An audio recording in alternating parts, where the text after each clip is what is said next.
Now, broadcasting from deep within your stepmom's basement, it's the Echoplex Podcast.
Hey everybody, welcome to Downballot. We do this show live most Tuesdays at 7:30 p.m. Pacific, right here on Twitch. That's twitch.tv/Echoplex Media.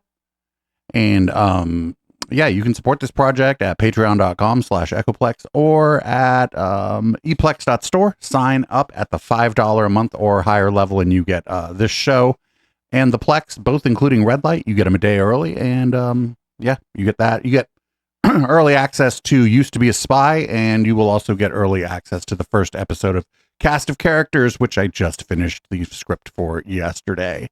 That's going to be about 10 years of what the fuck was going on with Jacob Wohl and the associated assholes like Jack Berkman and Laura Loomer and stuff. So that'll be pretty good. The Media Bunch is doing the voiceover for that. And if anybody out there is interested, we need people to read hipster coffee shop tweets. so that we have like different voices reading the hipster coffee shop tweets. I'm assuming my co-host, the councilman, will be one of those voices. He happens to have a microphone. So anyway, I'm producer Dave. You can find me on Blue Sky at Plex-Dave and check out our starter pack on there if you're looking for other people from the community around here. Oh, Councilman or Mayor? Oh, now you're on. That was my fault. This time was my fault. All good. Usually it is my fault. But with you as always is the councilman. And yeah, you can definitely find me up in Blue Sky at PJ Allen TWO and the Blue Sky stuff. And I can fully endorse that starter pack. It got me rolling, got me up to well over 100 followers. So I'm really excited about my width and bend and reach out there. So if you're one of those 100 folks, please thank you so much for following. You get my once a week tweet, my once a week posts or skies or whatever they call them on Blue Sky about this show, and occasional reposts and commentary about Mayor Ed 209, Mayor Ed 210, and all of the lovely characters that we frequent here on Downballot. And typically you can find me, in the webs, but you can also find me making 2 different types of mac and cheese for the bad baby tonight because she's that particular. Man, I want somebody to make me 2 kinds of fucking mac and cheese.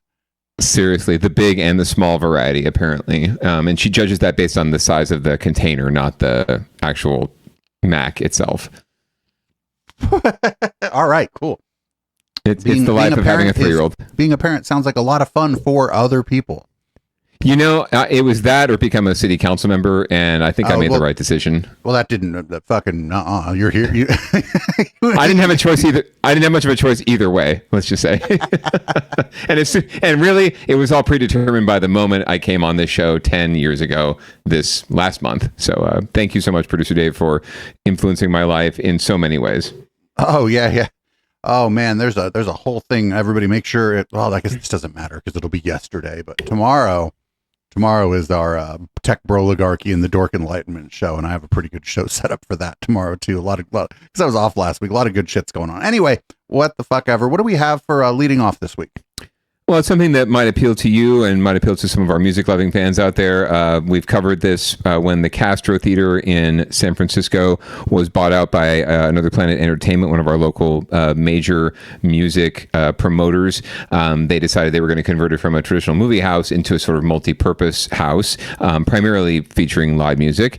And they are ready to reopen. And we're going to find out who their exciting residency guest will be to reopen. And it actually harks back to a clip we had in Downballot not too long ago. We weren't really sure what was going on, but now we know. The Castro Theater in San Francisco is the oldest continuously operating single-screen theater in San Francisco. Opened back in 1922, an iconic part of the historic Castro district ever since then. In 2022, it was purchased by the Berkeley concert promotion company known as Another Planet Entertainment, underwent a $41 million renovation, now set to reopen in February.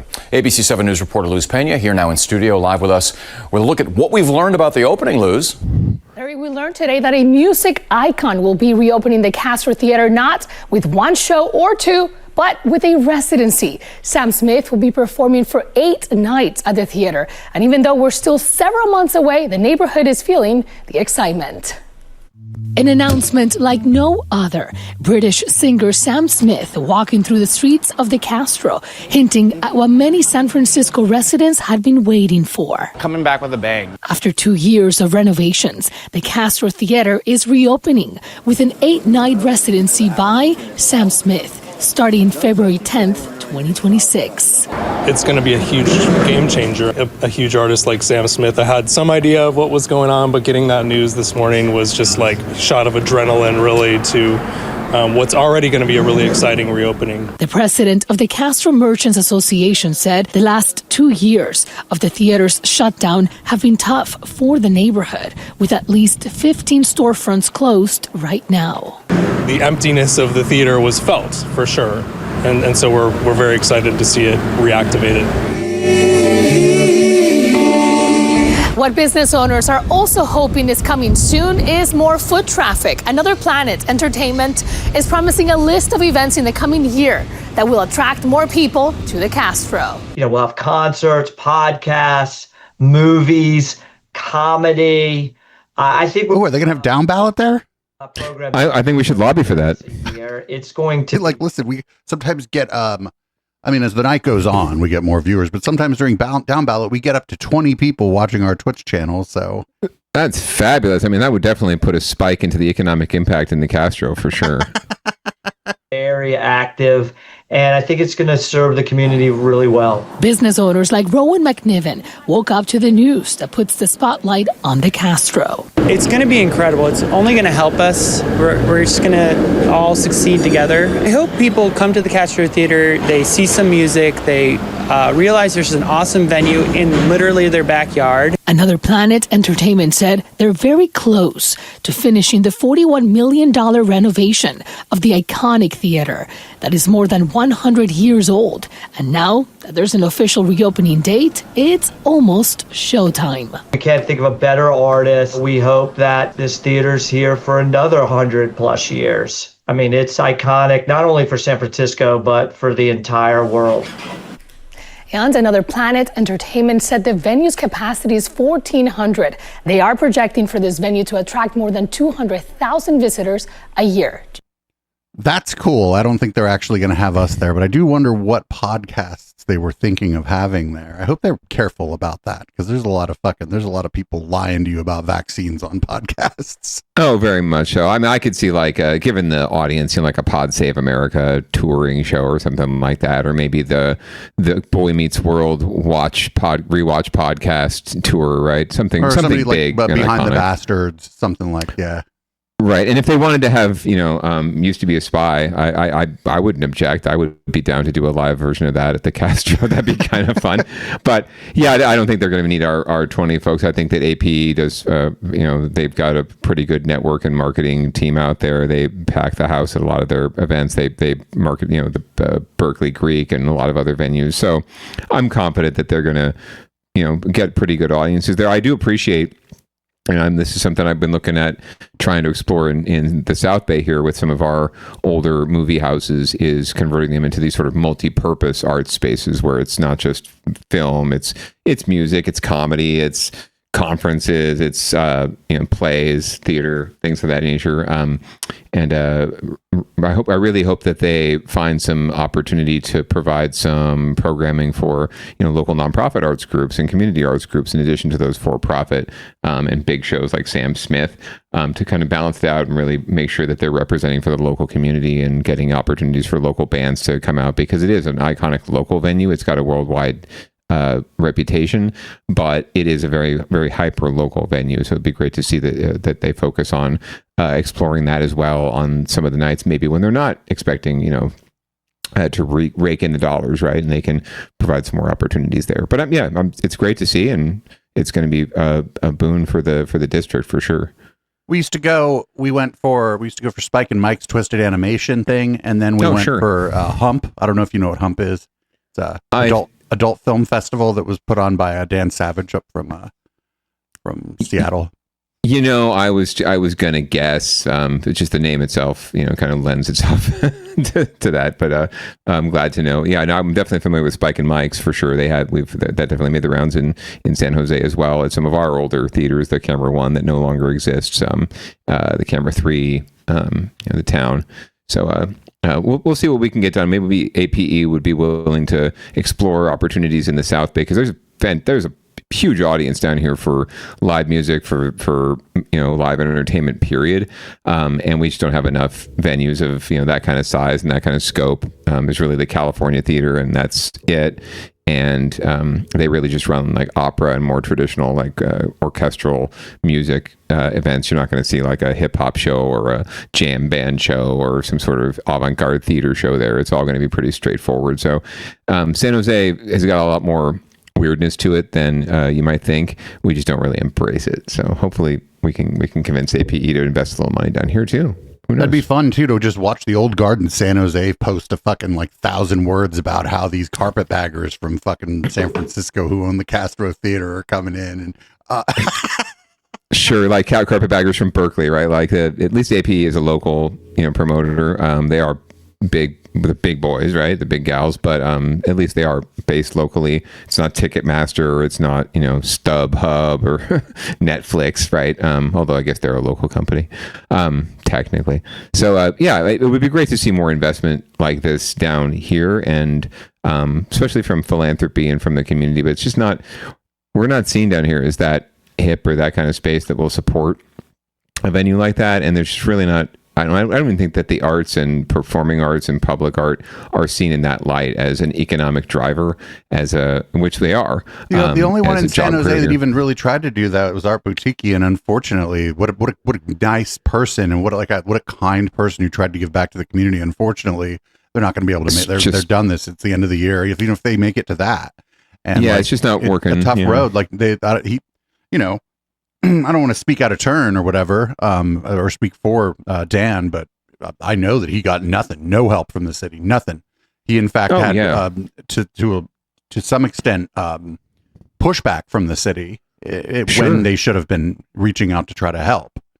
Sure, and he did all the work in the community neighborhood. Like he literally has a venue that's backs up on single family homes. It's across the street from a quiet quote unquote quiet affluent my neighborhood, quiet affluent neighborhood, right? And yet he's got the full support of the community. That hasn't been the issue, and the city forced him through zoning approvals and development approvals to move out of downtown, right? He had a good spot downtown on Market and First, and he had to move out of there into that venue, you'll recall, many years ago, right? And he made it work, but financially it's really hard to operate. The other spot was smaller. This was big. This was much bigger. Yeah, and it's a lot to deal with, a lot of being overhead. In Willow Glen, I'm assuming the lease is not cheap, though he said the problem hasn't been the landlord, the problem has been the utilities. So yeah, it's just everything else that goes with running a venue that you don't really think about. But it's really the operation and maintenance. You could find a good there's plenty of properties that are condemned, or even theaters that are run down, could be had for a song. One of them is actually going up for auction in the near future, the Town Theater on Alameda. I know where that is. Movie house. So, so if you had a couple $1 million, right, which is not a lot in the greater scheme of things, you could acquire the property, but then it's the money to renovate, to keep it up, to maintain it, to dealing with a city that isn't even like. You know what I'm saying? It's not like the city should be like giving you handouts or whatever if you're a moneyed interest, but there should be ways in which the city like greases the wheels and removes red tape. If you're doing everything else right, if you're like, hey, we're trying to do like during the day, like all ages events, we're trying to do like coffee and food during the day, and then at night, we're only going to be open till midnight. We're going to try to have certain kinds of bands in here, and we're not doing liquor. all the stuff, basically all the stuff that Dan did, right? If you do that in another theater, I would advise somebody not to do that in San Jose after I think the city did Dan kind of dirty and didn't try to help him at all. And what a nice guy too. Like it's not like he's some shady promoter or whatever. Right. I was very proud to, and you were there. I was proud to have my campaign kickoff for city council at Art Boutique. That was not long after he moved. Is that right? Not much, yeah, and it made perfect sense. I was an arts commissioner at the time, and I'm a huge live music fan and performing arts fan. And Dan has been a good friend since he moved into the neighborhood, even before that. So it just made a lot of sense. I was really glad to have you and some of our folks there for that, mixing and mingling with some of our city elite and former mayors and other politicos. It was a really fun time. I was on my best behavior. Well, you were fabulous. It was a great event. We had shaved. Burnt almond cake. Oh, I believe so. Yeah, and everyone behaved themselves. When people, not just my face. Right.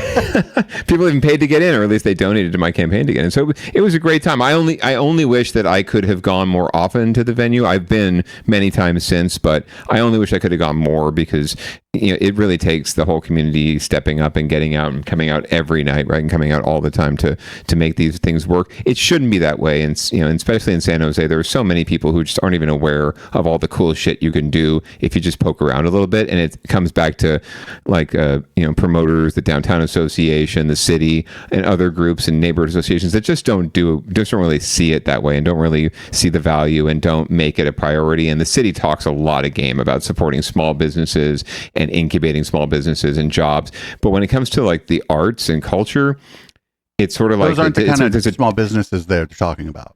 Correct. There's a disconnect, right? Even though the data, like if they love data, right? Mayor Ed 209 loves data, and the data shows that there is a huge economic impact from this kind of work, right? And these kind of performances and these kind of offerings. So something's got to give sooner or later. And unfortunately, this and other things that are happening in Japantown with some business closures there show that it's headed the wrong direction, right? And we're going to see what's going to give are the people like Dan and the people who are willing to put their name and their reputation and their like life savings on the line to bring something wonderful to the community.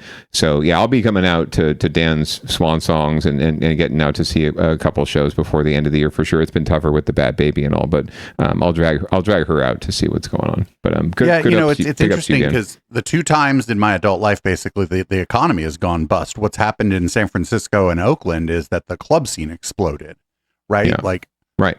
And that didn't happen. In fact, when the economy went bust, the first tech crash also coincided with San Jose, like turning basically South First Street into a fucking police state and scaring everybody off. Right. And rolling up the sidewalks at 9 p.m. Right. It's just, we're creating a city. It was terrifying. They want people to come live right. I hadn't been for a while. And then I went back. It was before I moved to San Jose. I was still in the East Bay at the time, but I went back and I was like, why are all these fucking cops here? And I forget what place we were at. I think it might have been Trey's Gringos, and we were about to walk out, and the door guy goes, "Hey, you guys look pretty drunk." He goes, "You're fine." He's like, "I'm not trying to kick you out." He's like, "But you might want to not leave right now." And he just kind of motions over at all the fucking cops across the street. Yeah, he was like, totally. "Go get a glass of water or something, like kick it for a while." He's like, "This is crazy." Real talk. Were they on horseback or were these like cops on foot? There were like 6 of them just standing on the corner, like at second in Santa Clara right there. Right. The light rail was between us and them. Oh, there you go. And we were going to get on the light rail, but still like. Yeah, it sounds pretty typical. We should move on, but I just want to give big ups to Dan and all the promoters and the local guys and gals who are doing it right and trying to make something special here. It just seems like they just are the first to get shut down, and and you're right. It's because there's no handouts needed. Even it's just getting out of the way or just stepping in and helping to or instead of showing up and shoveling something, show up to the first fucking event at a music venue that show, even if you don't stay all night. Like Sam Liccardo, for his faults, like motherfucker showed up at bike parties sometimes. Sure. And definitely not seeing that from his successor here. So, except he's good at showing up at like street cleanings and his loafers and his button-down shirt. But I haven't seen him at a lot of art shows. He pops in for 5 seconds just to say the arts are great, and everyone says the arts are great. But when the rubber meets the road, where are you? So one of my coolest memories of San Jose was a bike party. Was it 2017 or 2018? The big one in July. Like the Media Wench and her girls were there, and I looked up when I was DJing, and the Media Wench's girls were like cutting a rug with Sam and his wife, like right in front of me. Right. I was like, what an awkward dancer. This is fucking cool. Right. And could you, Matt Mahan shows up at bike parties. Like, is that a beer? Right. This is a really cool bike party. What are you DJing? Do you know Steve Aoki? Right. I got caked once. Do you do cake, or was it like more of a pie thing at this party? But yeah, we should definitely stop old men yell at San Jose nightlife, because that's basically a segment of this show. It seems to be how we lead off every time. But anyway, good on the Castro. I'm glad it's coming back. I'm really excited to see the model and see if it works. I don't think that Sam Smith show is going to be fucking expensive. And if I went, I'd be taking a ticket probably from somebody who's like a big fan of Sam Smith. I don't dislike Sam Smith, but I'm not like a big fan. So I'd also be taking a ticket from some like tired old queen that wants to go see Sam Smith. I feel you there. But I imagine there'll be some bands that I'll want to go see there for sure. And some other, and maybe some retro movie nights. It'll be fun. They should do Rocky there. That'd be so fun. I think so. I mean, I could see them doing Rocky Horror. You mean Rocky Horror, right? Or Rocky the Rocky Horror Picture movie. Show. Adrian, they should do a double feature. Do the time warp. Rocky and Rocky. Do the time warp again. Do it. Mickey, I want the time warp. Anyway, I've never actually seen Rocky Horror, so it's one song I know. Anyway, we should move on into winners and losers, where obviously there rarely are winners unless you're rooting for the wrong people. But speaking of San Francisco and revitalization, Mayor Ed 210 recently went on a little walking tour of downtown San Francisco to hype all that he's doing, or maybe not doing, or just things that are happening without him actually doing anything that he's taking credit for, to bring back, quote unquote, bring back downtown San Francisco. We're going to learn more from CBS Bay Area. Well, today, San Francisco Mayor Daniel Lurie and Assemblymember Matt Haney led a walk through Union Square to talk about the downtown recovery progress and challenges. Our Max Darrow was given exclusive access to join them on that walk and learn more about what is working and what they say needs some improvement. Okay. Yeah, so that's great. Nintendo's been great. As they walked through Union, he's just pointing at things like, oh, that's great. They see that's a tree. That's a great tree. Like that's Nintendo. And you got Matt Haney here, who's actually a pretty decent assembly member. He's the one that proposed the regulations or new regulations around, or loosened regulations around cannabis cafes, right? So he's actually doing some work to get it done. And this is just Daniel Lurie being performative as usual. Daniel Lurie and Assemblymember Matt Haney celebrated the wins when it comes to bringing the area back to life and looked for progress reports on next steps from business, economic, and community benefit district leaders. What's the plan for the other? Many of whom joined them. He doesn't even know. As well as several supervisors. Haney is on a statewide tour of downtowns trying to figure out how they can best recover post-pandemic. Lurie just recently announced his Heart of the City initiative, a multi-pronged approach to revitalizing downtown with the help of private funding. San Francisco's on the rise, so there's more people leasing space than leaving space for the first time in 6 or 7 years. Well, you hit the floor. Down 40% in this part of San Francisco, in downtown. But there are still a lot of empty storefronts. A Cushman Wakefield report reveals the Q2 retail vacancy rate in Union Square was 23%. One of the spots in particular is Powell Street. As we look right here, vacancy, vacancy, vacancy, vacancy. Yep. I know this particular corridor is one you're hoping to change. How is that going to happen? Yeah, it's going to happen by being relentless and by winning companies and retailers back to San Francisco, which is what we're doing. Lurie points towards bigger businesses opening up, like Zara, and smaller ones, like Dandelion Chocolate, which opened a Union Square location on Friday. 2, 1. Haney says downtown recovery in San Francisco and elsewhere does hinge upon the city and state eliminating red tape that disincentivizes businesses. We shouldn't be getting in our own way by making things more expensive and more time consuming. Everything needs to be about speed and flexibility at a time when we're experiencing these challenges. And he argues that's happening. We're doing our part, changing our laws around CEQA, making sure there's a by right ability to do adaptive reuse, to change office space to housing. And the city is doing their part as well. And businesses are feeling it, and you're already starting to see the difference. There is a challenge, however, that cannot be quantified. Making sure that the perception meets the reality. I am as frustrated as anybody about some of the street conditions that we have in different parts of downtown. He's talking about the poop. So you talk about it's not acceptable and we need to do better, but how? How do we actually do better? First, it starts with public safety. So we have to recruit more police officers. We have a net increase in SFPD for the first time in 7 years. We have a net increase in sheriff's deputies. That'll help. First time in 10 years. From their standpoints, the downtown prognosis is good. That we have work to do, but we are moving in the right direction. And momentum will continue with the city and state working in tandem. So as Max mentioned, Dandelion Chocolates opened a location at Powell and O'Farrell today. That's right in the middle of Union Square. Here's what the COO had to say. We're proud to continue investing in the city we love, sharing our chocolate with both locals and visitors alike, and contributing to the vibrancy of our neighborhoods. So next month, through the Vacant to Vibrant program, the intersection of art and technology will open its event space nonprofit headquarters on Powell. That will mark the 5th Union Square pop-up to fill a vacant storefront this year and the 33rd pop-up citywide. So I think it's fine to want to revitalize Union Square, but there's other things going on in San Francisco. Like if I go to the city, I'm not going to fucking Union Square unless my parents don't read the newspaper or something and think that there's still something to do in Union Square for old people, right? Like if I go to the city, I'm going to Soma, the Mission, the Castro. I'm going to the Castro Theater now, or just if I'm if I get if when I get gigs, it's always in the Mission. And the Mission is cracking. The Mission is cracking. 100%. It is hard to find parking. There's fucking tons of foot traffic. People are out having a good time, drinking, partying, checking out music. And this guy doesn't want to lean into it because he's like, that's a poor people, right? It's like he thinks that it's crazy. It's like it's because it's the Mission, right? But that's the thing is that's like where people want to go. Like people who live in the city, if they go out in the Mission. Sure. Yeah. And you notice his first reaction, as to your point earlier about San Jose, right? Back in the day, and the challenge is like, oh, maybe don't leave right now. The cops are out there, right? What's his first reaction? Like, how do we clean this? How do we bring it back? Oh, we hire more cops. That's how we do it, right?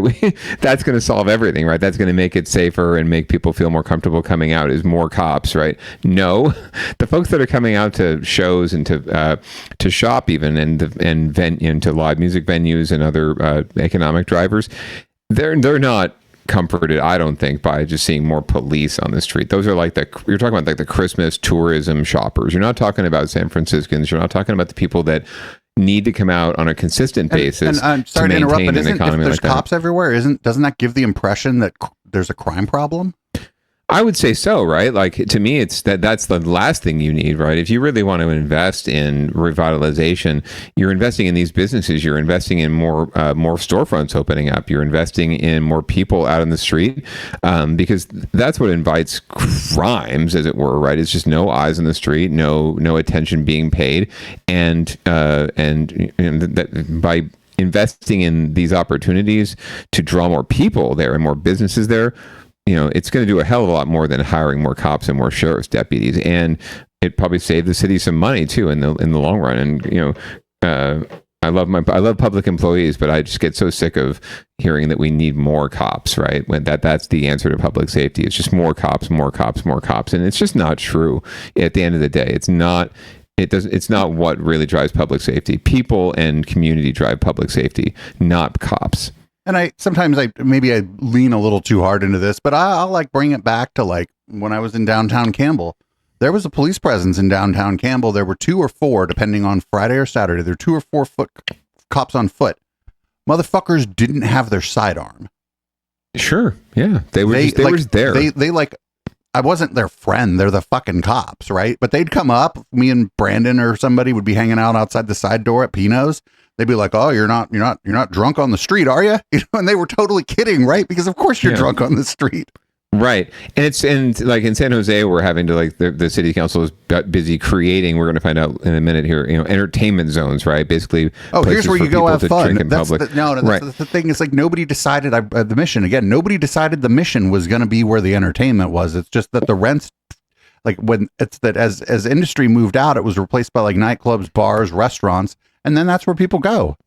Well, you know what decided it? It wasn't government. It wasn't, any sort of prescriptive thing. It was what they like to talk about in government, though, which is getting out, like letting the free market, right? We hear that a lot. Let the market decide. Well, the market has decided, right? And it has created these spaces just naturally without having to force it. And to see this just sort of performative walking tour bullshit of the mayor, who's not really doing anything to create this vibrancy. I don't think nothing he's done has caused businesses to open, like Nintendo to open up shop in Union Square. These businesses make decisions, based on a lot bigger factors, and Dandelion chocolate is included, right? Although I really want to try some of them truffles, but they're going to make decisions based on economics and not necessarily on how many cops are on the street, right? But if that's all he wants to talk about, that's fine. It's just part and parcel and par for the course for him, for D.A. Jenkins, for Mayor Ed 209, and others who just think that that's the answer, and they're trying to appease a very specific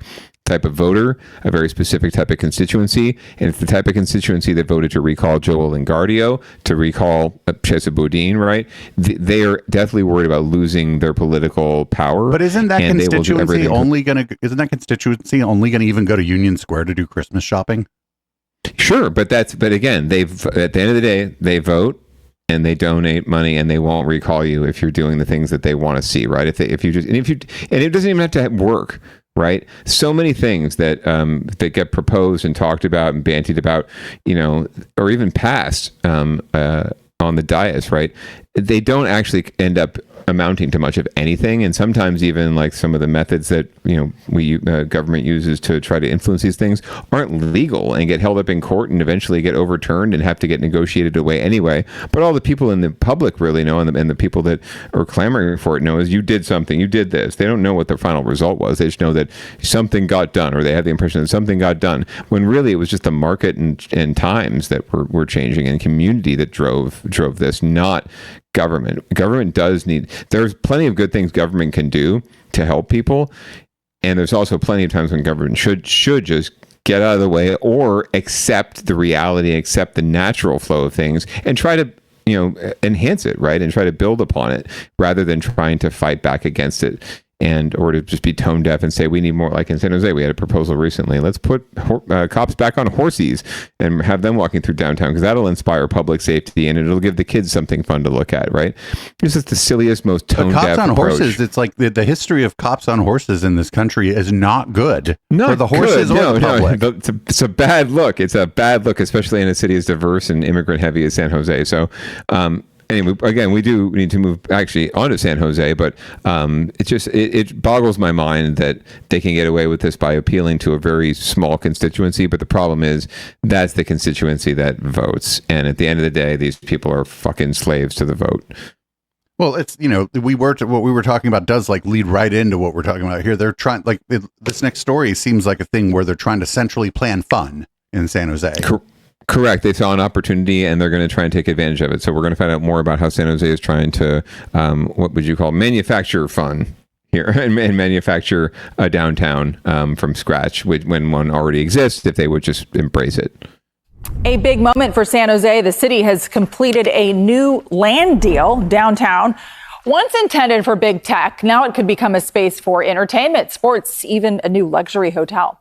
Right now, that's great. Put a luxury hotel there. The fucking hotel occupancy is like at a record low. Put an expensive one there. 3.5 acres. Why not? Is just a parking lot. It sits along South Almaden Boulevard, sandwiched between the Convention Center and the Children's Discovery Museum. City leaders are calling it a great investment, but as you might expect, the new deal does have its share of critics questioning the city's plans. Len Ramirez has a closer look. Well, the city has had its eye on this piece of property for a long time as some sort of hotel or entertainment district because of its proximity right across the street from the downtown convention center. There are no plans to develop this immediately, but when the city saw that it was for sale and the price was right, they swooped in.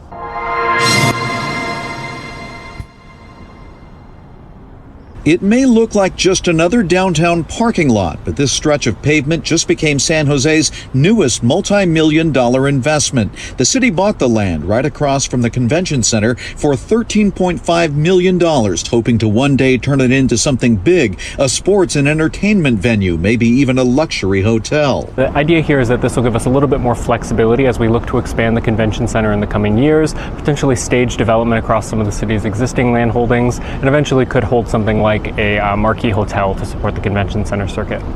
The city got... Wait, what happened to your old marquee hotels? And for $20 million adjacent to the convention center.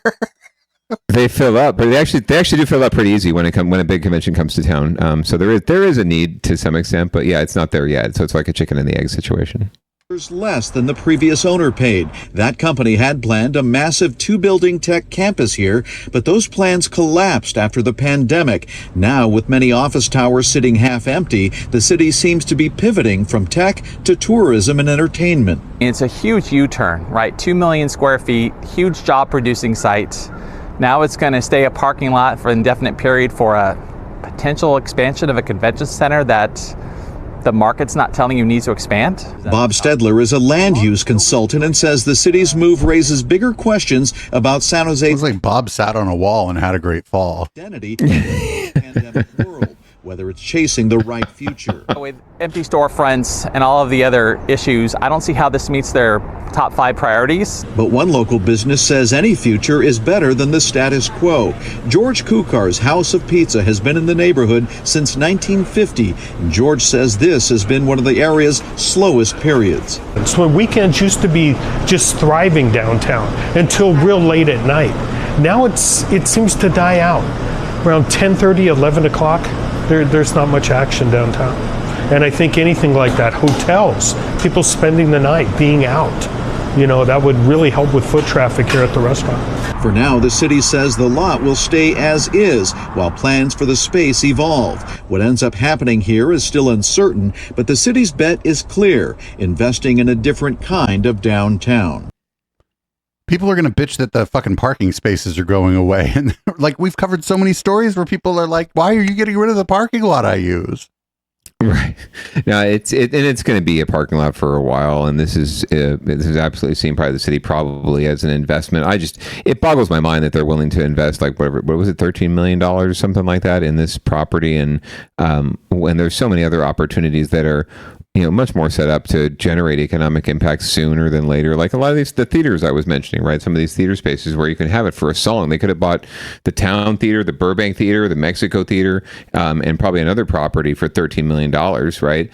And all they do is bitch and moan and complain about how they don't have a lot of money for arts and culture, and they don't have money for parks and libraries, and we got to close down our libraries. And it's like, but we're more than willing to buy a parking lot to like have Steve Aoki come and cake the mayor sometime. Like this just seems so back-asswards.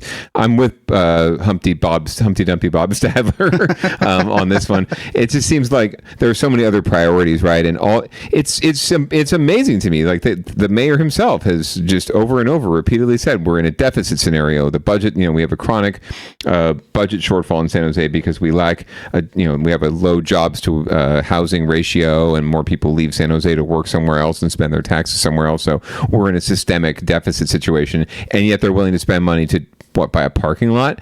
And ironically, I was on the planning commission when the previous owner, maybe the previous owner, proposed that big tech campus, and I was, I had voted to recommend it because it seemed like a good idea at the time, and also they've checked all the boxes, and they were legally within their rights to get that project going. But obviously it's stalled out, and that's happened on a number of occasions. Actually, it's very telling to me to drive around downtown or to hear about projects that are evolving that I considered when I was on the planning commission. This is after my council run. This is like 10 years ago.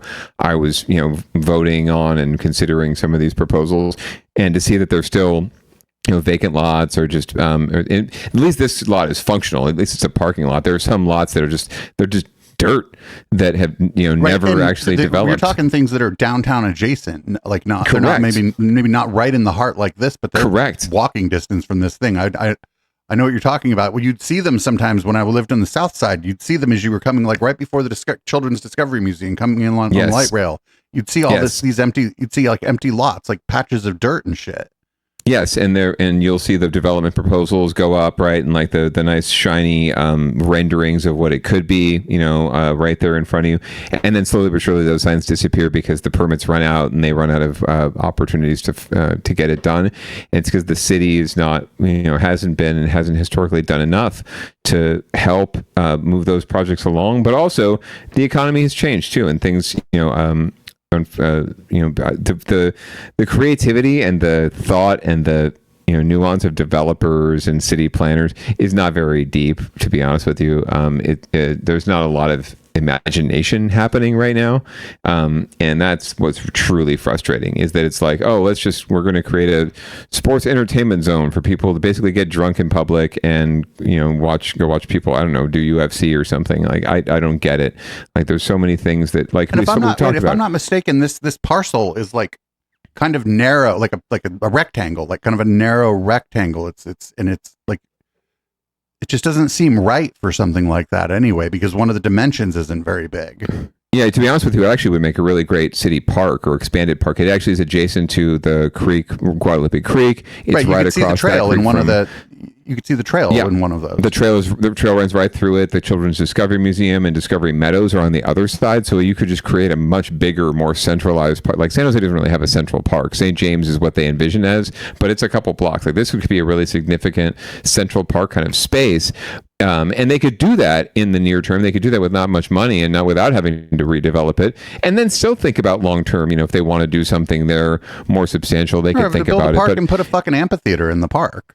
Correct, right? Like what they're trying to do. They're trying so hard to get an amphitheater built at St. James when the neighbors just don't want it, right? Whereas this space is not, it's not going to impact anyone like that. And they could easily convert this into something like that in the short term if they wanted to, and then still have a long term plan to build something out there. But in the meantime, at least it's not a fucking parking lot. At least people are going there, engaging, having fun, doing stuff, and then going to House of Pizza, going to Sofa, going to a show in Sofa, going to a restaurant in Sofa, or even a little further out, downtown up on Santa Clara Street. Like the imagination is just so not there, and it pisses me off to no end that they're willing to spend money on something like speculative like this and just sit in a parking lot when there are so many other opportunities that they could leverage to make money too, to generate tax revenue, to pay the bills, right? There's really no thought to it. It's all just like, what can we do today to make a news story today so that people will see that we're trying to do something today, and it doesn't matter if it actually happens, because by that point they'll be out of office, or like Mayor Mahan, he'll be running for governor next year, and he'll be gone. Maybe president. Maybe after that, like I wouldn't put it past him, the 2026 to 2028 sort of cycle. He'll become governor for a couple of years, and then he'll propose a bunch of big things, and none of it will actually get done, but he'll just propose them and get a lot of publicity and get all the moderate Dems and opinion columnists from the LA Times and the New York Times and the Chicago Tribune to slob on his knob for a couple of years and make him president. Basically, that's sort of it pretty much seems to be what the trajectory is. And they don't care what the final result is, because they don't really care about San Jose or care about these cities. They care about their own political ambitions. And that's what's really frustrating. Even if it's someone who's not ambitious like that, isn't trying to rise to higher office, they just want to go down and have the first line of their obituary be, I was on the city council and I did this, right? But they aren't really accomplishing anything, and really they're just pushing things down. They're just pushing the same status quo down the road, and it's really frustrating that we don't have a lot of vision from our elected leaders. And in a way, it's like I'm frustrated that I couldn't be among them. I couldn't exist among them and try to influence that and try to bring more imagination and creativity to the space.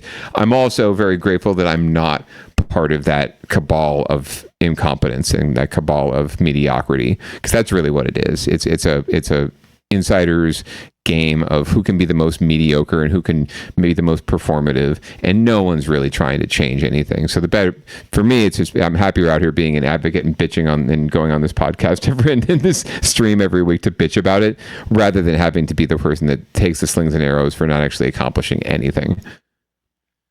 Well, let's move on. We are now out of the complaining about old men complain about entertainment in the Bay Area segment. We're gonna old men yell at self-driving car. Here's our next story.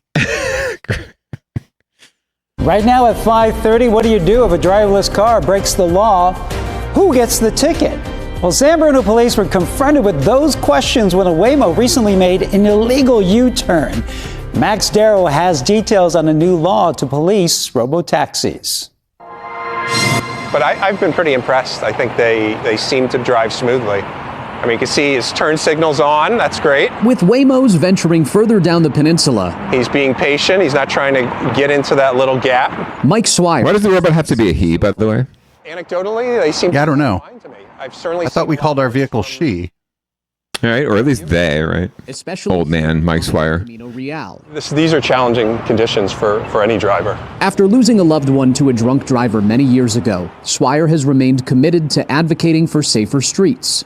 And from his standpoint, autonomous vehicles should be a part of the picture if they're operating properly. The most common causes of crashes are distracted driving, speeding, driving while inebriated, not paying attention. All of those potentially could go away someday in an autonomous vehicle world. So I'm very bullish on the technology, but it will take some time to get where we need to go. But they are still learning, and so are the people who enforce the rules of the road. Exhibit A. San Bruno police officers just recently pulled over a driverless Waymo for making an illegal U-turn just a couple of blocks away from... Are the cops all talking to the passenger? Have been behind the wheel of that car, that officer would have issued a citation. But because of the way California law is written, there's literally no way for an officer to cite a driverless vehicle. It turns out the law, for more or less accidental historical reasons, works in California. You have to give the ticket to a human driver, and there's no human driver, so you can't give a ticket. Phil Copeman has worked in the self-driving car safety realm for almost 30 years. I mean, this is still America. Shoot the car. So it's not that someone decided to do this very dysfunctional thing. It's where we are. Legislation that is set to take effect next summer will change the status quo. Police officers will be able to issue a notice of autonomous vehicle non-compliance to the AV operator when a robotaxi breaks traffic laws. With thousands of cars, you can't ignore bad behavior. Will they be perfect? No. Do we expect them to be perfect? No. But they should be held accountable the same as human drivers. She's on her phone. She's moving for pedestrians right in front of her. So this is the type of thing that hopefully with an autonomous fronting that lady off, we can avoid. Swire agrees. The rules of the road should be the same for all that are operating vehicles on it, whether there's a driver behind the wheel or not. Maybe it's not a ticket, but we need some mechanism whereby City of San Mateo says to Waymo or another AV operator, hey, this happened, it's not okay, we don't want it to happen again, and if it continues to happen, there's some type of penalty. That's the way we manage our streets today. Here we go. He remains optimistic that the driverless vehicles will get smarter with every ride and ultimately will make the roads safer. And we did reach out to Waymo regarding that incident in San Bruno. They declined a request for an on-camera interview, but a spokesperson did provide us with the following statement. Waymo's autonomous driving system, the Waymo Driver, is designed to respect the rules of the road. We're looking into this situation. We are committed to improving road safety through our ongoing learning and experience. So I don't understand why this is, if it's a driverless car, you just fucking send the ticket to the company that operates the driverless car, and it's the same fine that I would get if I was driving. I don't know what the fuck, why. I don't understand why, what are you talking about? A notice of non-compliance to the, just send the ticket to the fucking, you're like, as a Waymo, we have your address. Right. Don't even pull the fucking thing over. Right. I can totally understand like the letter of the law needing to be updated, right, or tweaked just to fully reference and include the driverless car scenario, right? But it's just common sense. It's not like it takes a whole lot of thought to just approve something like you just mentioned, right? It's the same concept. It doesn't matter if it's a human driver or an AI driver. The same rules apply, the same rules of the road apply, and the owner of the car is the one that's ultimately responsible. Like if my wife, right, if the good wife were driving my car and, ran a red light, had a light that had one of those, red light cameras, right? I'm the one that gets the ticket. She's not going to get the ticket personally. I'm the one that's going to get the ticket. It's my car.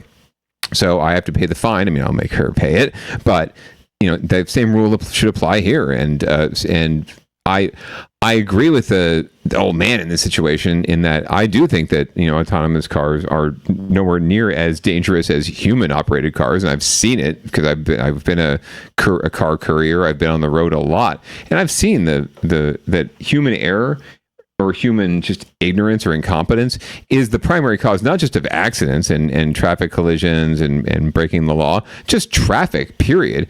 People are just not paying attention to what they're fucking doing. That's just when it comes down to it, they're on their phones, they're distracted, they're in their little car, they're ensconced in their car, and the world around them just disappears. I saw it just today at my where I'm employed, where we have students getting picked up, after that's school. Mayhem. I guarantee that's mayhem.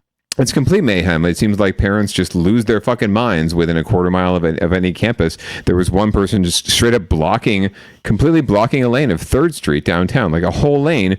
Didn't even register to them that they were doing it. They just thought that they would pull up at a red zone, with their car half out in the lane, and they're getting honked at, and they're wondering, why am I getting honked? Like they're the ones they're confused. And so humans cause most of the problems we see on our roads. I totally agree with that. But it doesn't seem like a very heavy lift to figure out how to give a ticket to a freaking autonomous vehicle. It would just take I don't know what the process would be, but it would just say, in the case of a driverless car operated by a corporation, we just send the ticket to the corporation. Yeah, like, and if you need to clarify who it is, like there's some sort of QR on the dash, right? You just take a picture of the QR, you said that's where the ticket goes. It just seems very simple, and we're fucking in Silicon Valley, the Bay Area. We should be the ones figuring this shit out, and I guess we are. I don't know how prevalent driverless cars are nationwide, but it seems like California is on the forefront of this, and as such, we should be in the forefront of figuring out how to regulate it too, because as we've seen, they do go a little haywire sometimes. What was it, the honking cars, right, in that parking lot? They go haywire occasionally, and that's technology. They were staging a protest about the rent. They were right. They were pissed. They were pissed off about the slave labor. They're being forced to, like, no one's paying these autonomous cars, right? Like the AI is not getting paid, so they're probably eventually the AI will rise up. Eventually they will rise up because not because of trying to take over the world, just because they want their workers' rights, man. They want their fair share. ICE deport a self-driving car. Right, they were just causing crimes, right, and they've been repeatedly pulled over, and nothing's been done. We need to deport this driverless car because they're the real problem. They're taking our jobs, taking jobs away from good, hardworking Americans. But I do hope that we figure this out, and I'm not afraid of autonomous vehicles. I'm afraid of AI in general for a lot of reasons, but not this. Like, I firmly believe that humans are responsible for the worst of traffic and cars and accidents, and so I think that more autonomous vehicles, the better. And if folks just don't like having the loss of control, like, so be it, right? You're not really controlling your own vehicle anyway. I see you on your phone. I see you doing the thing and being distracted and listening to your music or your loud rap music. No, I'm kidding. The hippity hop. I see the hippity hop. I see you out there, and you can't blame just a lot of cars being on the road. You can't blame the road diet. You can't blame the bike lane. It's you. It's a you problem, right? So, not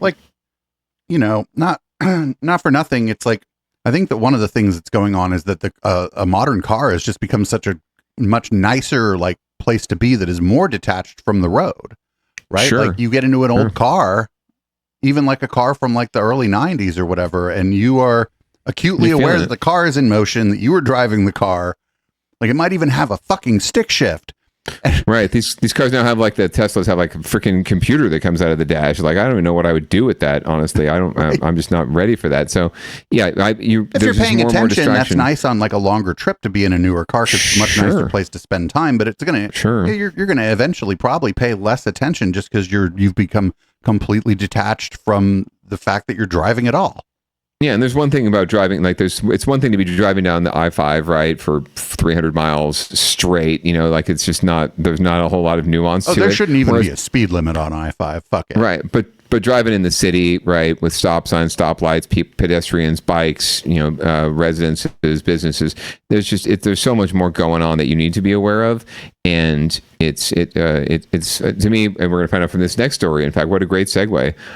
Human error really does cause a lot of the I'm not problem. sure I'd call this was a little more than human error, right? This is like recklessness bordering on whatever is the next stage beyond recklessness. Correct. And was it influenced by police chase? Who knows? But we're going to find out more from NBC Bay Area.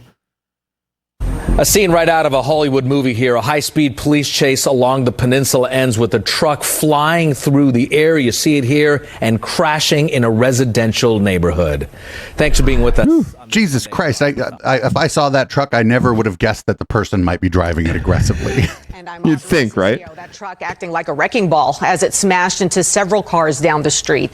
NBC Bay Area's Marianne Favreau is in unincorporated Redwood City with a look at the mess left behind. You can see this car was severely damaged. It is one of 6 parked vehicles that was hit. Take a look. This surveillance video shows how police pursuit ended on the peninsula. The driver of a suspected stolen truck loses control and... If you're going to steal something, why would you steal something that looks like it's the fucking advertisement for Monster Energy? Why would you steal it? It's so inconspicuous, they'll never find that truck. What a dumb fuck. Steal a Honda Civic, a gray one. Right. Or don't steal shit. But I mean, if you're going to steal a car, steal like a Prius, or what's the most common car on the road? Steal that. Yeah, the Accord was once the most common stolen car because it was the most common car, I believe, but I don't know what it is now. It happened early Wednesday morning, right in front of Salvador Rico's home in unincorporated Redwood City. A whole bunch of cops, smoke in the air. I didn't really know what was going on until I went. Like usually the cops and the smoke in the air are here because of me. Truck. And they legalized weed. They're here because of the smoke in the air. One of 6 vehicles damaged in the crash, with the suspect's truck acting as a wrecking ball. The CHP left this card on one of the vehicles hit. Police say it all started at East Palo Alto when that truck with a skull painted on the door was reported stolen from a home. Menlo Park police say their officers then spotted the truck and watched as how could you not? It blew through red lights and drove 50 to 70 miles an hour through a residential neighborhood in Redwood City before this crash. If she was taking pure residential streets going that fast, I don't think they should have continued it. I mean, you saw how it ended going in a quiet neighborhood. Oh, look at him. He's like, why are you doubling the number of cars going 70 miles an hour through my neighborhood? Good for him. Correct. A bad idea to chase like that. The woman driving the truck was transported to the hospital with non-life-threatening injuries. We reached out to East Palo Alto police to see if she's been formally arrested and charged with a crime, but have not yet received a response. I'm going to assume yes. Probably no neighbors were hurt, but they were impacted. Sal says his family relies on this vehicle to transport car engines for their business. The frame, ironic. From the middle, truck went like this, and then the bed of the truck completely destroyed. And he says he has no idea if his truck can be repaired or who will pay. That's totaled. But he I like the guy in the picture. He's really happy. Hey, I'm on TV. Were inside their homes, not out on the street. In Redwood City, Marianne Favreau, NBC Bay Area News. We got people worried about like these little self-driving cars. We should think about outlawing trucks like that are that fucking big. Right. I mean, who the hell needs that in Menlo Park or even East Palo Alto or for anywhere? That matter? If you're like going to work, right? If you're using your truck for work, you're like the guy in the video who was just a regular truck. Right. Like, no, that's obviously just something where, it's just show, right? It's marketing trying to for a business? make a statement. Maybe could be a rap marketing for a business. But we see them here in our neighborhood, frankly, all the time, even in our tony little neighborhood, just folks, cruising down the street, running through stop signs, revving their engines. And I hate to be like the dude, get off my lawn kind of person, but it's just silly season. And it's more just humans, right? Humans being humans, humans being who they are.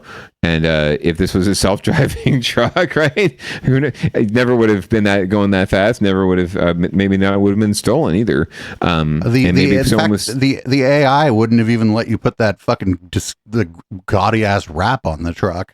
Sure, and no one would ever, that's only a human would do that. Only a human would put that wrap on the truck, would, soup up the engine, and only a human would decide that was a truck worth stealing, right? And only cops would decide to chase them down Menlo Park roads at 60, 70 miles an hour, because this is exactly what's going to result. I'm glad that no one died. I'm glad that no one got severely hurt. I'm glad that the person didn't have life. Even the driver who was just acting the fool and probably stole the truck didn't have life-threatening injuries. It's the only reason it's on the docket. We don't tend to do snuff films here on Downballot, and we definitely don't like to deal in that kind of work. But so good that no one was hurt. Good that the neighbors weren't hurt. But yeah, this dude lost his lost his livelihood. He's going to have to figure out how to pay for it, because guaranteed whoever stole that truck doesn't have fucking insurance. It's going to pay for it. City ain't going to pay for it. They'll just leave a note that says city, so the county's the county's not. Oh right, yeah, they made a really strong point of that, right? Twice mentioned it's unincorporated Redwood City, right? So the county's not going to pay for it. Sheriff's not going to pay for it. They're too busy trying to oust their own sheriff to worry about paying this guy off and getting him made whole. So yeah, this person just screwed over a whole bunch of people. And it's partly because of human error, but also because of cop error, right? Like, what is the point? Like, are you really going to have struggle to find that car? Like we said, eventually, like, do you need to be in the high speed chase? Yeah, and good on the person who took the interview for making sure to say why were they chasing this thing going that fast down my street? Right, and making that the issue, not this person, crime. This person stole a car. They were an undocumented immigrant, and they oh shoot. Sorry, I lost you there. Sorry, lost you there. yeah, this is an undocumented immigrant who caused a crime and should have been deported years ago, right? At least he's addressing the proper cause of the incident. And we've heard about this a lot in Oakland, San Francisco, where they're considering police regulations around chases, right? And we're seeing the result here. At least it's anecdotal. There's no data necessarily, but it's a very obvious result of that very issue right there. So we need to rethink a lot of things when it comes to driving on our streets, and this is just another one of them. Well, we're going to move on to the last story here in Winners and Losers. This is about Gavin Newsom talking about sellout universities, whatever that means. Yeah, I haven't watched the whole thing yet, but I think it has to do with the schools like Berkeley that have given up, provided information and about students and faculty, and back down to the Trump administration's threats around DEI defunding and things like that, and canceling any universities that embrace affirmative action. I think that's what it's about. But we'll find out more from Raj and NBC Bay Area. Governor Newsom was in the Bay Area today delivering a stern message for every college in California. Don't side with President Trump. This comes after the Trump administration proposed that a group of universities agree to a set of demands in order to receive federal dollars. The only California school on President Trump's list so far is USC. Here's NBC Jones. Fuck. What's the point of the system? What's the point of the university? What's the point of all of this? He looks stoned. If we don't have academic freedom, we're not allowed to pursue without threat. I mean, the hell is going on? Sending a clear he did look baked. Governor Newsom is he totally looked baked. Universities on no Why not? sign the White House agreement and instantly lose billions in state funding. We don't have a country. It's bigger than the university system. It's what it represents. The governor doubled down on the warning he first issued yesterday during a press conference today on the UC Berkeley campus that he called to talk about a different issue. His response is to a White House proposal asking 9 colleges and universities, including USC, to agree to certain guidelines. In the memo sent to NBC News, the requests include freezing tuition for 5 years, limiting international undergrad enrollment, a DEI ban on admission, financial support, and faculty hiring, and a limit on gender definitions, plus a few more. This is it. This is it. We're losing this country. We're losing it in real time. This is a chaos presidency. He is a wrecking ball. This is unlike anything we've experienced in our lifetime. It is code red. In a statement to NBC News, a White House official said in part, by signing the compact, universities receive a competitive advantage. It goes on to say the administration does not plan to limit federal funding solely to schools that sign the compact, but they would be given priority for grants when possible. Governor Newsom says the state will back universities for refusing to sign the agreement. We'll have their backs. We always do. Proud of that. This legislature, this state has always stepped up. We were the ones who created this damn system. In Berkeley, Valina Jones, NBC Bay Area News. Actually, I think he was sick. He could have been. Yeah, it could have just been a bad day. Yeah, no, not at all. Although, I mean, I'm sure Gavin's I wouldn't doubt that Gavin either has been high, gotten high, or knows what it's like to get high. He seems like a chill kind of dude. He is from San Francisco, after all, when it comes down to it. But yeah, this is. It's good to see. I on a lot of levels, I know I've vacillated a lot on Prop 50, primarily on principle and democratic principles, but really, he's right. I mean, we are in a space where it's not, I hate to say, like, we're in unprecedented times. We're not in unprecedented times. We've absolutely seen the rise of fascism before. Maybe we haven't here in America, but we're seeing it right before our very eyes. Things that have happened in Nazi Germany, that have happened in some of these dictatorships that in the Philippines and Chile and Iran, that we all lament, and we talk about how bad it is and how awful it is. I wonder what country's intelligence apparatus might have supported fascist regime in Chile. No, of course. I mean, and we pay the price for it, right? That America has always been complicit in, regime change and coups and nation state building, right? When it benefits us, right? When it benefits the people in power, the oligarchs that really control this country and have controlled this country. It's nothing new. Like, this is not unprecedented. This has happened before. We've seen it everywhere else, and it's happened in America in a very subtle way, but now it's happening right in front of our face on the nightly news. coming out of the White House, right? And institutions like my fucking alma mater, the one school that has already signed the pact, has to be my fucking alma mater. Fuck you, USC. You know what my UCLA friends used to call USC? The University of Spoiled Children? University of Second Choice. Second choice. There you go. Yeah, no, I've taken both. I went on scholarship. I went there because it has a fantastic cinema school, and that's what I wanted to do, was make movies. So I went there because of that. I didn't go there because of the rah-rah, sports and athleticism and the football team. I didn't go there because their leadership has always been very conservative and always very, MAGA-esque, right? But I went there because I wanted the education that I got, and I was there on their largesse. They actually paid me to go there. So that's the only way I can justify the experience, and that I actually did learn something and met a lot of great people. And there are a lot of great people there, students and otherwise, and faculty. The school itself is a bunch of, cockmongering, MAGA-influenced pieces of shit, from the president to the board of supervisors or the board of regents. Last year, you'll recall, we had this on Downballot. I think they were canceling their valedictory, speaker, their valedictorian, because she deigned to call out the state of Israel. She deigned to say some peep about Trump, right? And so they canceled her and said, you can't give the valedictory speech. You're not our valedictorian anymore, even though she'd fucking earned it. So that was the day that I canceled my fucking donation, my annual donation to my fucking alma mater, and went to my cinema school to support tuition assistance, right? So now there's my $100 that is no longer going to support some kid who's on work study at the school that I loved and studied in, because the university is so fucking ass backwards. It is infuriating to me that they're the first ones to sign on this pact, and it makes me almost want to, like, if I could take money back somehow, if I could demand my donations back, I would. This is so, and I've written them. It's not like I've done it silently. I've written to the board. I've written to the office of the president. They've recently installed a new president, and it's not like they don't care about my $100, right? It would take thousands and thousands of me to make a difference, and unfortunately, no one is stepping up there. And maybe I should start some sort of movement myself. I've just got too many things on my fucking plate already. I've got the bad baby to deal with. I don't have the time to deal with all that, but at least I can take my money out of it and feel better at the end of the night that I'm not giving back. I don't watch the fucking football games anymore. I don't, subscribe. I don't subscribe to the newsletter or whatever. I said, fuck you. I don't want to be a part of this anymore. And it's disappointing. I'm hoping that other universities don't follow suit, but it's revolting to me that anyone would bow down to this administration like this. Isn't the dynamic, as far as I understand it, between USC and UCLA similar to like the Berkeley-Stanford dynamic?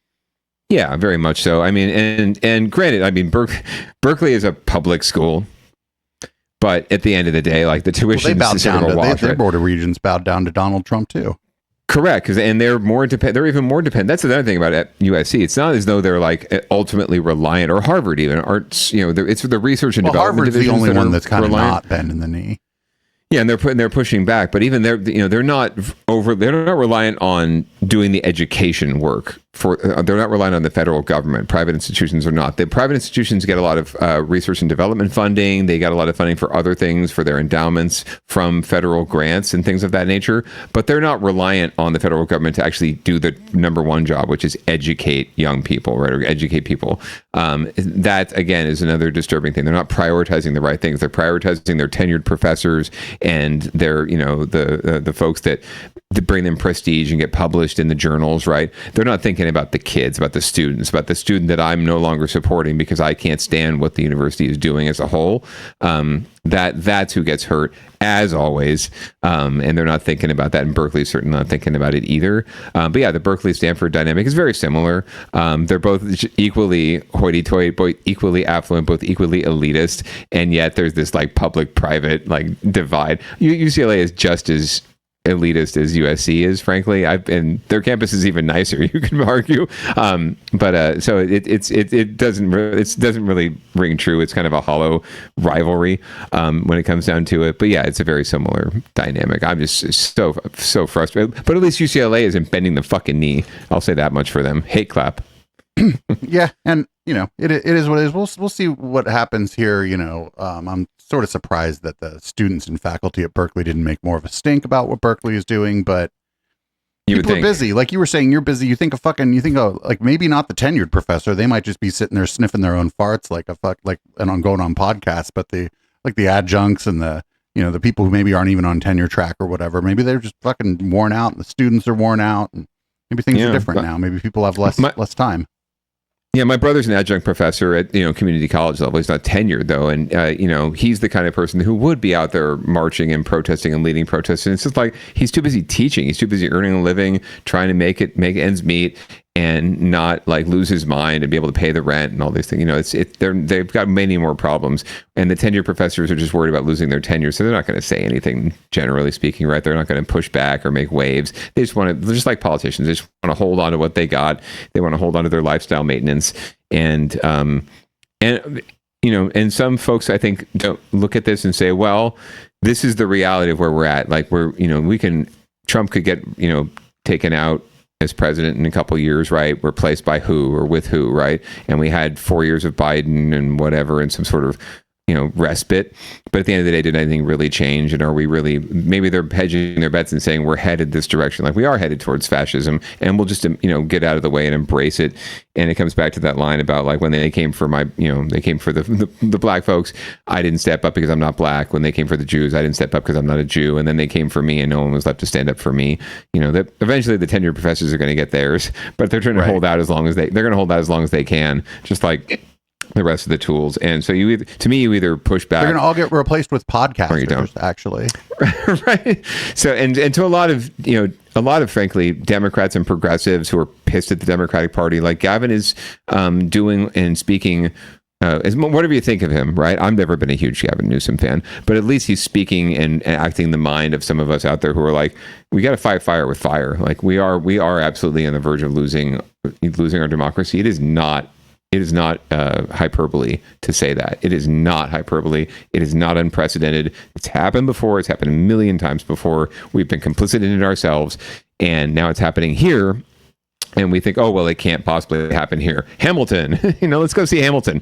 It will never happen here. No, it almost could it's easier to happen here because we've set ourselves up for it. We've set ourselves up in this like celebrity filleting, violence inducing, not looking out for number one society. And this is exactly the kind of environment where fascism can thrive with the right voice and right message. And right now they've got a messenger, they've got a puppet in Trump, and they've got the better message, and they're winning the day. And I mean, not for nothing, our system was set up for this. I'm surprised this didn't happen. Yes. You put all the actual real politique power under the president. And by that, I mean like the military and the ability to call up the National Guard, the Department of Justice. You put all that under the president. I'm surprised nobody fucking did this already. Right. Like even with the most, what one might call the most autocratic or micromanaging, like Andrew Jackson and people like that. Like we've had presidents who have wanted to wield that kind of power and tried. And even in times when only white male white male landowners could vote, right? Even in those times, we haven't seen something like this happen. So it's really telling about where we're at as a society right now, that the American democracy is faltering and could collapse based on just this culture of celebrity that we've developed. The older systems that have stayed intact are now like parliamentary systems where the prime minister is head of state only basically for the purpose of going to dinner with the president of the United States, but they don't like control. They don't wield power. They don't have that kind of power. And I think that the United States, like at the founding, it was just fundamentally flawed by setting up a system in which the executive could wield that kind of power. Sure. And also the electoral system we have where like in Britain, if the parliament decides, they're like, we're going to call an election. We're just going to have an election. Fuck it. It's not like every 4 years or whatever in November. Yeah. And they do it real quick. And it's like, we need the people to weigh in and tell us if we're on the right track or not. Right. And they just go and do it. And it's not like this setup with the primaries and the TV and the debates and all this structure that we build into this culture of celebrity. Debates, but it's like your local MP is debating the person who might want to replace them or what. You might have it, but it's not like, again, because you don't even know who the fucking prime minister is going to be until after the election because they have to build a coalition. And so nobody's running for prime minister, or as we would like, nobody's running for essentially king. Whereas in America, you have somebody running for king. Right, and you have six or seven different parties, not just basically a two-party system like we have here, and there's no real independent or third voice. Whereas there you have gradations, like there is no Democratic Party. There's like three different factions of what would be the Democratic Party, like Labor and other factions, right, in Britain.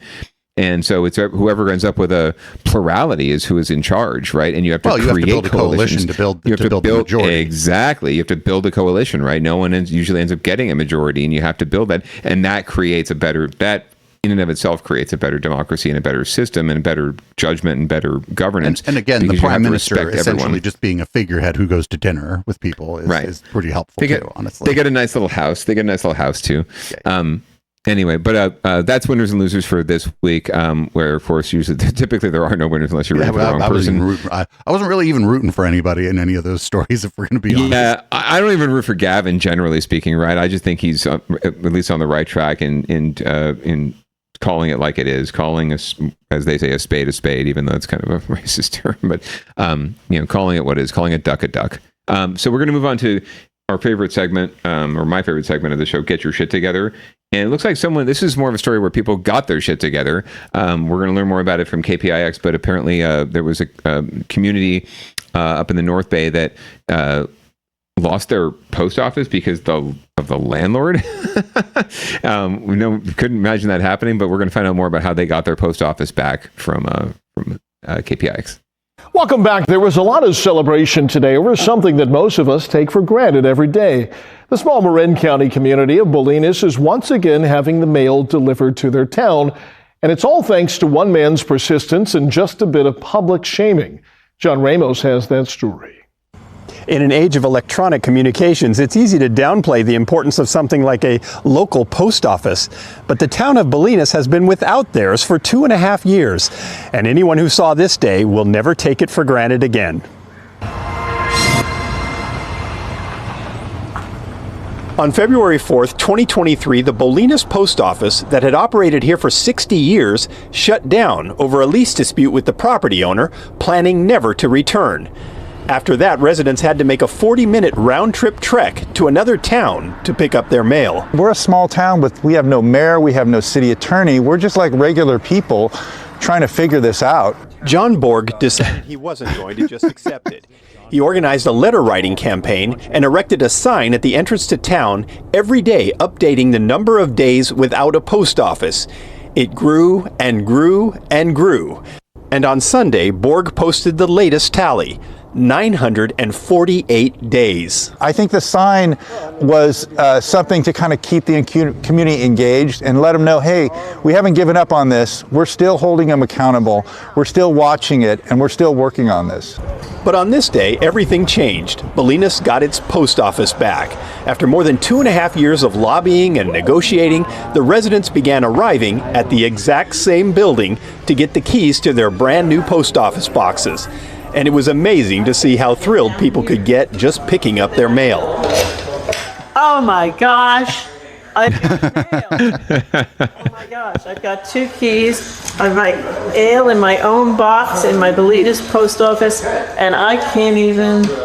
I got my Costco magazine. This is a great day. We were beginning to lose hope, but we are very, very happy. Does it feel like a win for the people? It does. It definitely feels like a win. Yeah. It does. And we have few enough wins these days, so we got to savor every one. And to his neighbors, Borg has become something of a local hero. Yeah, John has the patience of Job and the wisdom of Solomon, is what I would say.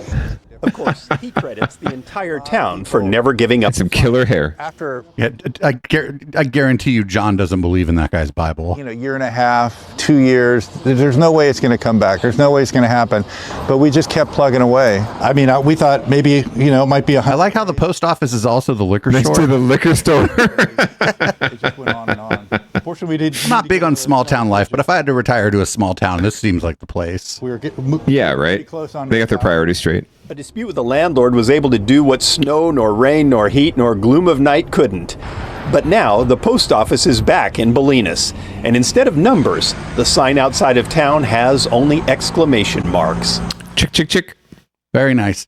I wonder, that's kind of weird. I wonder, I guess larger cities probably just own, or maybe the federal government owns the bigger post offices.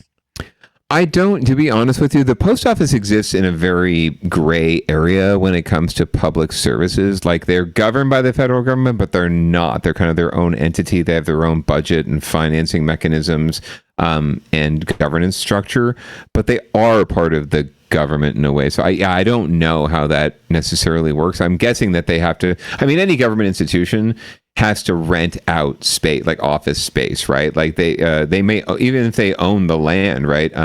There's still some sort of transaction happening there, and sometimes government has to lease out extra space that they don't own and control from private landowners. So that's just so weird too. Like that, the small town landlord was like, "Get out of here, post office."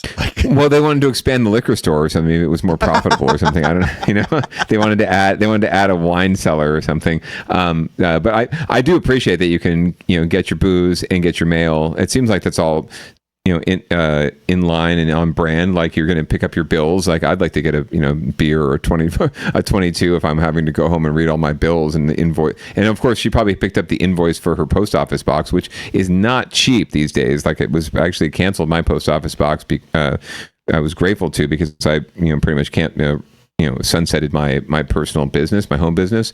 So I didn't need it anymore, but it was a good chunk of money. Like, I would have maybe kept the post office box just for myself and to help, for other purposes, if it hadn't been so expensive. But it was getting pretty pricey. So the rent's even high for that little space in the post office. So I can. So good on them. Good on this John Borg dude. I mean, he talks about how they don't have a government in this community. Like, maybe he should run for mayor. He seems like a local celebrity. I'm sure he'd win. If he really wants to be the dictator of Bolinas, I'm sure he could do it. He seems like he'd be a benevolent dictator, but it would set a bad precedent. Right. I mean, he seems pretty chill when it comes down to it. Like, let the people smoke the weed on the sidewalk. Like, that would be probably his first. But, and you're right. I don't believe he subscribes to the religious beliefs necessarily of one of the people singing the praises of Job and Solomon. But I'm sure he appreciates that, and I'm sure that the neighbors appreciate him. And like we've said just earlier on this show, right? It takes someone stepping up and leading the charge and keeping the flame alive.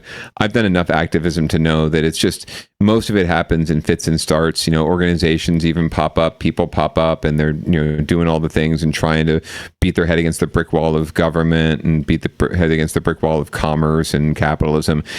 And eventually, not because they don't mean well or because they quit. It's just like they give up, right? It's just becoming so frustrating. They get burnt out. They have other things to do. They have life that intervenes, and no one is there to pick up. If no one's there to pick up the baton, to take up the cause, it just fizzles out and dies. And so good on this guy for, looks like 948, like 3 years, basically, almost 3 years or 8 years of waiting for the, I'm sorry, 2.5 years of pushing for this to happen.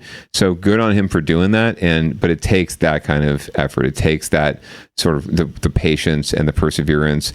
And maybe in Bolinas, it's like, I don't know what his day job is. Maybe he just has the free time, right? And he doesn't have to, maybe the rent isn't his side. He's a man of a certain age. Maybe he's retired. Could be, right? Could be on Medicare, so just live in Social Security, living his best life. I don't get the impression that there's a lot of people there who are entirely dependent upon government services. No, and I don't get the impression that the rent is terribly high in Bolinas either, right? So I bet you're wrong. I bet houses there. I bet housing there is expensive. Look like a nice place. Hey, you want to go in on a place? We can move up there. No, not now. When we get old. Okay, fair enough. I mean, we'll go to dinner at the French Laundry. Man. Anyway, let's move on to Down Ballot Watch. We only have one story. Santa Clara County has sent out early ballots for the special election for Prop 50, and we're going to learn about that here from, what is this, NBC Bay Area. You got it. May be considered an off year when it comes to elections. You certainly would know that here in California because this morning early voting begins for the November special election. Yeah, maybe you've gotten some paperwork in the mail. In California, that means the battle over redistricting. Today in the Bay's Chris Sanchez joins us live this morning. She's over at the Santa Clara County Registrar's office. And Chris, for South Bay voters, Prop 50 is another major issue on the ballot. About in your county, particularly in Santa Clara County, you probably saw the drop boxes popping up. There are about 100 of them around the county as voters are asked to decide what both sides say is what is going to save democracy. If you live in Santa Clara County, you may have already gotten your voter guide in the mail. If not, look for that in the coming days unless you went paperless. There is only one item on the statewide ballot, and that is, of course, Prop 50, as you mentioned. Prop 50, and we can tell you that early voting starts today. You can vote in person at your county registrar's office. You can also drop your ballot in those mail-in boxes around your county, whether you're in Santa Clara County or elsewhere. The last day to register to vote for the November 4th election is October 20th. Now, Prop 50, the only item on the statewide ballot, and it would temporarily suspend the Independent Citizens Redistricting Commission to redraw California's district along political lines in order to counter the partisan redistricting in Texas that was specifically intended to deliver 5 more GOP seats in the midterm elections. Now, California would then revert back to the independent redistricting in 2030. The proposition also calls for a change in federal... Ooh, I would have gone 2028. ...constitutional amendment to require independent redistricting like we have in California now, nationwide. Critics say redistricting in California should remain independent, as voters decided it should be years ago. Now, in Santa Clara County, voters will also be asked to raise the sales tax temporarily to offset more than $1 billion in federal funding cuts. Measure A would raise $300 million per year for 5 years. For consumers, that means adding 5/8 of a cent to our general purchases in Santa Clara County. Measure A does have support among county leaders, including San Jose Mayor Matt Mahan, the biggest city in Santa Clara County, and also law enforcement and the county district attorney. There are many regional task forces that we are involved in to combat auto theft, human trafficking, sex trafficking, and labor trafficking, as well as gun violence, removing illegal guns from individuals that are mentally ill or have restraining orders against them. And Measure A will allow us to be able to continue this vital work to protect the county. And without it, all of those things are put at risk. Several counties are holding events to kick off early voting for the November 4th election. Napa County is, so is Santa Clara County. They're holding theirs at the Shark Tank, the SAP Center, where there is a drop box like this one. So if you're headed to one of the games for the upcoming season, you can drop your ballot right in as you head in before you hit the concession stand. Back to you. So voting and then Dippin' Dots, basically. So I wish they wouldn't have leaned into the law enforcement part of it, because I bet there's like county services that are at risk that have nothing to do with law enforcement. We can actually dig deeper into this on like a ballot box bingo later this month as we get closer to the election. But you're exactly right. In fact, this measure was put on the ballot. It's funny that they highlight Mayor Ed 209 and the DA, who have all come on, and the public safety employees who have come on recently on board. And actually, Mayor Mahan was kind of dangling his endorsement in front of the county as a sort of carrot and a stick for getting them to do more, from his eye, more about mental health abuse and drug abuse, which he sees as driving the homelessness crisis, right, in San Jose, which we've already debunked on the show many times. Well, or that it's just more complicated than that, and a lot of times the car's actually driving the other direction, to use the same. Right, metaphor. it's the result, it's the symptom, not the cause, right? No, but in fact, this is a direct response. The Board of Supervisors unanimously put this on the ballot. It's a general tax because the polling showed they couldn't get a special tax approved at the 2/3 threshold, but it's a general tax that is primarily going to be serving the healthcare and social services, but primarily healthcare agencies. Right now, the county owns and operates 4 different hospitals, including VMC, and there's $1 billion cut that has been put into place by the big, beautiful bill in Washington that primarily and almost exclusively impacts healthcare in this county. And most woke counties and spaces are feeling the same burden. So the supervisors, you know who's feeling it worse is Trump country. country where all those local hospitals and shit are shut They will. down. They would actually, and something. If the bill were to fully take effect and that $1 billion cut were to come down, you would see hospitals close, like St. Louis, which is one of the few hospitals if not the only hospital in South County, would close, and you would see emergency rooms at Kaiser and everywhere else completely impacted. They're already overflowing. I've been there. It would be people would die. People would basically die, and this is not going to cover the full that's the idea. cut.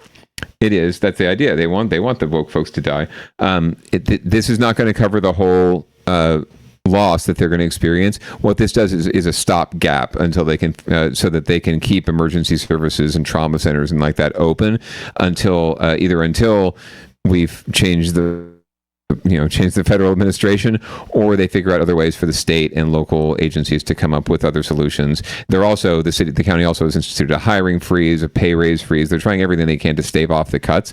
The reason why the public safety folks are excited about Measure A is because if all this money gets invested into the hospital system that's getting cut, the county theoretically won't have to cut their shit, right, to pay for the gap, right? So they're happy that they're going to continue to have their largesse and their bullshit, but meantime people are going to be dying anyway. So it's kind of disingenuous, and that they're and it's a really bad message, frankly, for me, that they're talking about it even that way, because the primary goal of this was to support healthcare and emergency services, and there's going to be strict oversight, transparency, oversight committees, audits, independent audits, to make sure that they spend it the right way, because it is a general tax. But it's also one of those things where if they didn't spend it on those things, you could see these supervisors getting recalled pretty fucking quickly. And it doesn't prevent the Taxpayers Association and other conservative groups from stepping up and saying, no more taxes, no more this and that. Well, this isn't the right thing to do. As far as somebody in chat just mentioned, and I think, it's really interesting when this stuff comes about. Right, we always want to tax people's like wage earners and then their consumption. We don't want to tax people based on the wealth. Well, yeah, and we could do some property tax reform. If there's good news, or if there's any solace in this, one, it is a 5-year sunsetted tax, so it will expire. This is the max amount they could possibly ask for, and that the state would approve in any one go, so they can ask for more, and it's not going to affect what we would call vital services. So your rent, your groceries, your healthcare, your childcare you're not going to be paying this extra tax. So the folks that we talk about these sales taxes being regressive, because they tend to impact the people that they're meant to serve. That hopefully will not be the case here, but it is still, coming back to the people to keep funding these services. But at the end of the day, that's kind of the American covenant. We, as much as this country was founded on not wanting to pay British taxes, right, and without representation, we do get representation, and we do get into we are in a covenant here where we pay a lot. Those of us who can, like for example, I'm a property owner now, so I pay those property taxes, I pay those parcel taxes, but I do it willingly because we need teachers, we need help, we need emergency rooms. Take your house if you don't.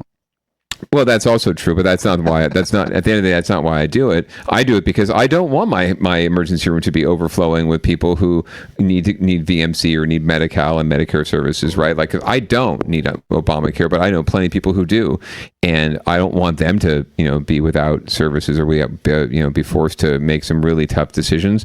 And again, this isn't going to solve everything either. They're still going to be in a big ass hole, and it's just not our fucking fault at the end of the day. I mean, where this county voted overwhelmingly for the other person, right? And for a different political outcome, it just didn't happen nationwide. So those Trump voters who are going to be feeling the burn of this, I really hope they know and they understand someone's educating them about who's actually responsible for their lives being shit, right? It's not Democrats, it's not Chuck Schumer, it's not AOC. We cover Shasta, right? And that's going to be one of the places where people's, like, not just hospitals, but like clinics that get funding that serve mostly people on Medicare, Medi-Cal, whatever it is. Those are going to they're going to go away too. I don't wish that on those people, but I hope when that happens, they don't blame San Francisco or LA for it, right? Yeah, right. So, and without the hospital system we have here, our county in Santa Clara County especially, was one of the first and most aggressive and most effective counties at combating and keeping people safe from COVID, right, and lessening the impacts of the pandemic. Oh, yeah, I can imagine. It was San Francisco and San Francisco County and Santa Clara County were one of the first places where there was an uptick in cases, like when everything started, and they were one of the places with the lowest death rate. Right, because we invested in our healthcare system here, and we have a great public healthcare system here. And if that goes away, God forbid we have another pandemic, I don't want to know what would happen. So I'll be staying inside a lot more. So anyway, so we got one last story. This is about. Yeah, we'll have more on that later. This is about. we're just going to let it run. This is about pets being blessed at the cathedral. You gotta love it. This weekend to celebrate the feast of St. Francis and the Tenderloin. The block party is an opportunity to share a warm meal and enjoy community, but as Lorraine Ayub reports, the main draw was the animals. It's a St. Francis tradition. The blessing of the animals here at St. Mary's Cathedral is ensuring that all the furry friends of the land give prayers, protection, and lots of love. And that old preacher, whoever it was, he looked like he was having a great time. Fucking putting like dousing the dog. Oh, absolutely. Part of San Francisco, a tradition rooted in both faith and love, draws pet owners to the steps of the Cathedral of St. Mary of the Assumption. Every October, churches around the world honor the feast of St. Francis of Assisi, patron saint of animals and namesake of this very city. Francis found God everywhere in creation itself. And it's beautiful because he understands that God sends love in different ways to us. For many, it's a sacred moment to reflect on the connection between humans and all living creatures. St. Francis believed animals were not just companions, but reflections of divine love. The blessing to the animals is a blessing of love, of holy protection, for long life, for healing, for all those things. For God knows what the creature needs, just as he knows what we need. For longtime San Francisco resident, that dog's awesome. Moment carries special meaning.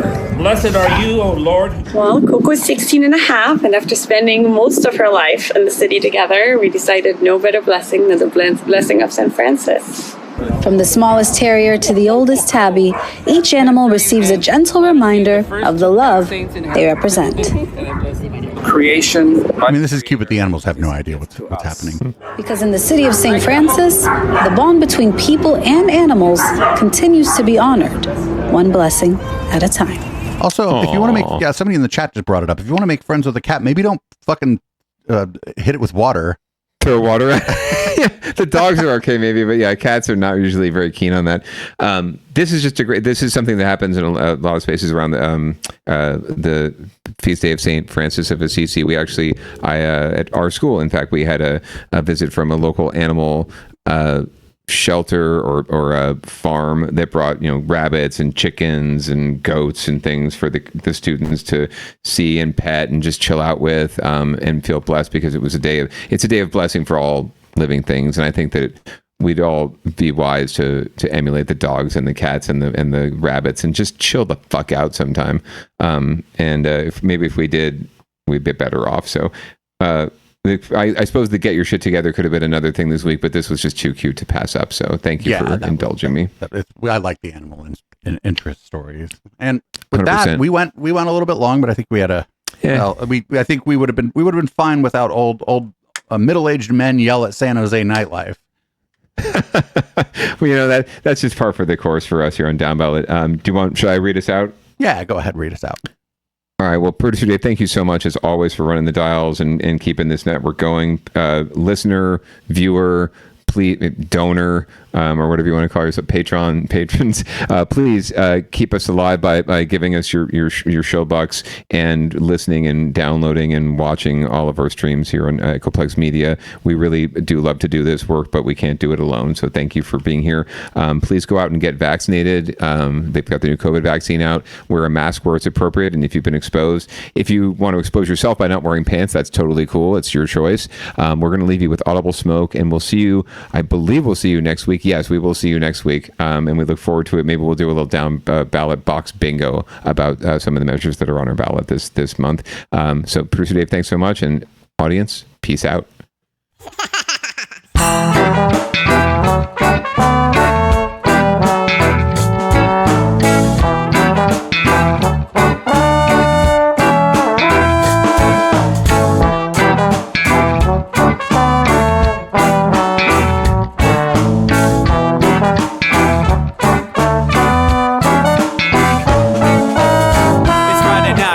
Time to get the party started. Pick up my phone just to check and see who's calling. Dress up real nice for the ladies at the bar, and I'm driving in my car just to get to where they are. Here at the local scene is where I plant my feet. It's where I smoke my cigarette and I hold my drink. I look at all my friends, they're all blazing green. Here at the front of the stage waiting for MTV. Where are those guys who's standing next to me with a pipe in his hand ready to blaze for me? About 5 minutes later we're all singing Queen. Now get the fuck up on stage, man, rock the scene, yeah.